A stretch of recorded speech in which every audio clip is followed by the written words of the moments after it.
कुछ दिन पहले हमने सोलर सिस्टम लगाया है और यहाँ पे बहुत कॉमन क्वेश्चन ये है कि अगर हमारे पास बैटरी है, इन्वर्टर है, तो सोलर सिस्टम लगाने में टोटल कितना खर्च आएगा। मेरे पास भी सेम कंडीशन था, मेरे पास ऑलरेडी इन्वर्टर था, बैटरी था, बस सोलर लगाना था। सबसे पहला जो कंडीशन होगा कि आप जो इन्वर्टर आपने लगा करके रखा है वो नॉर्मल इन्वर्टर है या सोलर इन्वर्टर है। सबसे पहला क्वेश्चन ये हो गया।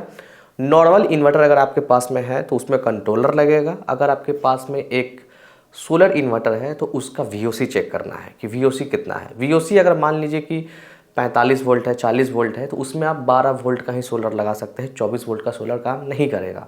आगे हम बताएंगे VOC क्या चीज़ होता है और VOC कितना रहना चाहिए, तब जा करके 24 वोल्ट वाला सोलर आप लगा सकते हैं। 12 वोल्ट वाला जो सोलर है वो थोड़ा सा आपको कॉस्टली मिलेगा 24 वोल्ट के मुकाबले में, और उसमें आपको 2 पैनल लगाने पड़ जाएंगे 500 वाटेज के लिए। तो ये सब चीज़ है जो कि हम आगे डिस्कस करेंगे। तो अगर आपके पास में VOC ज़्यादा वाला सपोर्ट करने वाला इन्वर्टर है तब तो कोई बात नहीं है, लेकिन अगर VOC सपोर्ट नहीं कर रहा है, जैसे कि 50 वोल्ट, 55 वोल्ट, 60 वोल्ट, इस तरह का VOC सपोर्ट नहीं कर रहा है, तो फिर आपको 12 वोल्ट का ही पैनल लेना पड़ेगा। ठीक है। दूसरा कंडीशन ये है कि अगर आपके पास में वही जो इन्वर्टर है वो 12 वोल्ट वाला सेटअप है या 24 वोल्ट वाला सेटअप है। ठीक है। ये चीज़ क्यों है ये भी हम बात करेंगे। देखिए, सिंगल बैटरी जो होता है एक 12 वोल्ट सेटअप में, ज़्यादातर लोग जो है ना 150 AH का बैटरी लगाते हैं या 180 AH का बैटरी लगाते हैं, या हाईली जैसे कि वो 200 AH का बैटरी लगाते हैं। बहुत रियरली में जैसे कि 220 या 250 तक का लगाते हैं, लेकिन 12 वोल्ट का सेटअप में जो है ना 200 तक ठीक है। उससे ज़्यादा जैसे कि आपको लगवाना है तो आप 24 वोल्ट वाला सेटअप ले, उसका इफ़िशियंसी आपको ज़्यादा मिलेगा, उसमें लॉसेस थोड़ा सा कम होता है 12 वोल्ट के मुकाबले में। 150 AH बैटरी के लिए एक 500 वाट का सोलर पैनल इनफ है। 500 वाट का सोलर पैनल जैसे कि आप लगा लेते हैं तो आपका बैटरी को वो फुल चार्ज कर देगा 8 से 10 घंटे में। डिपेंड करता है कि वेदर कंडीशन कैसा है। उसी तरह ठीक 24 वोल्ट वाले सेटअप में अगर जाते हैं तो 150 AH का जो 2 बैटरी है उसमें 300 AH हो जाता है। तो उस कंडीशन में आपको यहाँ पे 2 सोलर पैनल 500 वाट के लगाने पड़ेंगे, यानी 1 किलोवाट का सोलर सिस्टम आपको इस पर लगाना पड़ेगा 24 वोल्ट वाले में।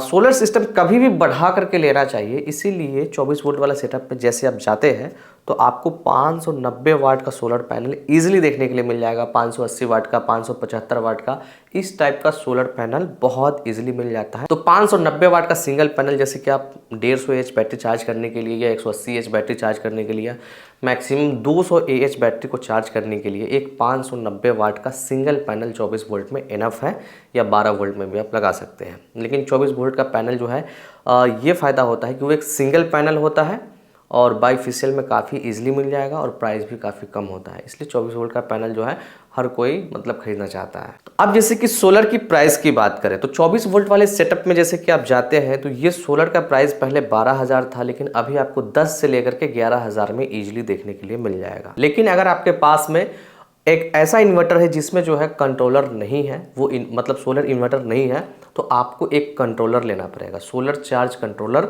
आपको लेना पड़ेगा। आप MPPT में लेंगे तो थोड़ा सा ये कॉस्टली पड़ता है, लगभग 6,500 के आसपास में मिलेगा। आशा पावर का ये जैसे कि स्मार्टन का लेते हैं तो 6,500 में इजीली मिल जाता है। अगर आप PWM में लेते हैं तो थोड़ा सा प्राइस उसका कम रहता है, लगभग 4-4,500 में भी मिल जाएगा, लेकिन वो अच्छे टेक्नोलॉजी वाले नहीं होते हैं।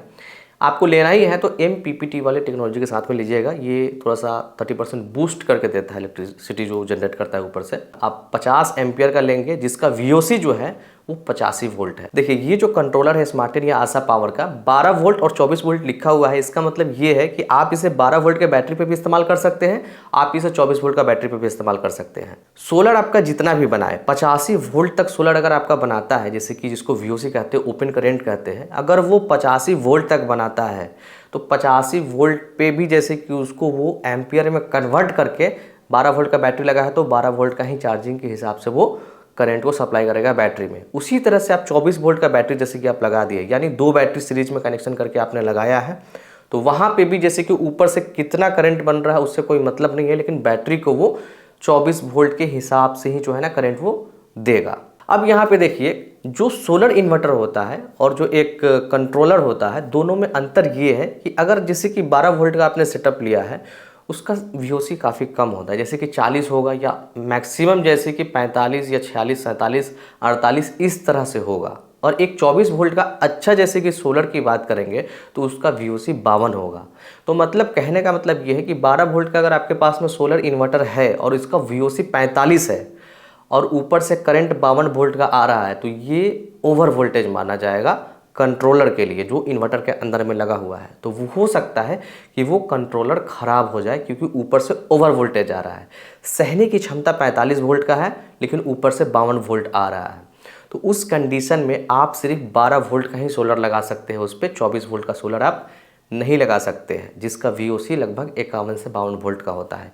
24 वोल्ट तो नॉर्मल होता है उसका, जिससे कि शॉर्ट सर्किट करंट होता है लगभग, लेकिन VOC जो होता है, जो वो ओपन करंट बना रहा है, वो 51 से 52 वोल्ट होता है। अब जैसे कि खर्च की बात करेंगे तो जिनके पास में ऑलरेडी सोलर इन्वर्टर है उनको सिर्फ सोलर लेना पड़ेगा और वायर लेना पड़ेगा, और जैसे कि यहाँ पे MC4 कनेक्टर लेना पड़ेगा, और अगर आप इंस्टॉल करवाते हैं प्रॉपर जैसे कि GI स्टील से तो स्ट्रक्चर वगैरह के लिए 5-6 हज़ार एक्स्ट्रा लगेगा, और कंट्रोलर आपको लगभग 6500 में मिल जाएगा। तो ये सारे लेकर के मोटा मोटी समझिए कि 20,000 से अंदर में आपका काम हो जाएगा। अगर आप सिंगल बैटरी 12 वोल्ट का 180 AH से लेकर के जैसे कि 150 AH का बैटरी या 200 AH का बैटरी चार्ज करना चाहते हैं, तब अगर यही सेटअप जैसे कि आप 24 वोल्ट में लेते हैं तो 24 वोल्ट में 2 सोलर लगेंगे तो लगभग 20,000 सोलर का आपको लेकर के चलना है। फिर 6500 कंट्रोलर लगेगा, वही कंट्रोलर लगेगा क्योंकि 12 वोल्ट में वो काम करता है, वही कंट्रोलर 24 वोल्ट में भी काम करेगा।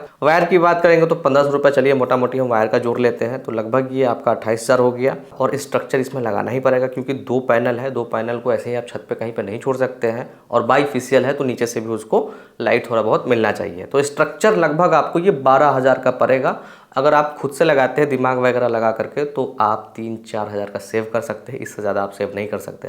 तो यहाँ पे जैसे कि अगर आप एक एवरेज देखेंगे जैसे कि टोटल खर्चा कितना आएगा, तो ये 24 वोल्ट में टोटल खर्चा आपको लगभग 40,000 के आसपास में आने वाला है। अगर आप कंट्रोलर हटा देते हैं, अगर आपके पास में इन्वर्टर ऑलरेडी ऐसा है जिसमें सोलर को भी सपोर्ट करता है, तो 6500 सिंपली आपको माइनस कर देना है। अच्छा, MC4 कनेक्टर जैसे कि आप सेट करते हैं जिस समय, उस समय ये एक ही बार में वो सेट होगा, उसके बाद दोबारा आप चाहेंगे उसे निकालने के लिए तो वो नहीं निकलता है। इसलिए आपको कभी भी लगाना है तो सही तरीके से लगाना है। उसका वीडियो हमने ऑलरेडी अपलोड कर दिया है, वो कैसे लगाना है वो आप देख सकते हैं, डिस्क्रिप्शन में लिंक है, वहाँ से आकर आप देख सकते हैं। तो इस वीडियो में आपने देखा कि अगर आपके पास में इन्वर्टर है, बैटरी है, सोलर लगाना चाहते हैं तो यहाँ पे क्या कंडीशन होता है और आपके पास में जैसे कि कितना बजट होगा तो आप सोलर लगा पाएंगे। आशा करते हैं वीडियो आपको अच्छा लगा होगा।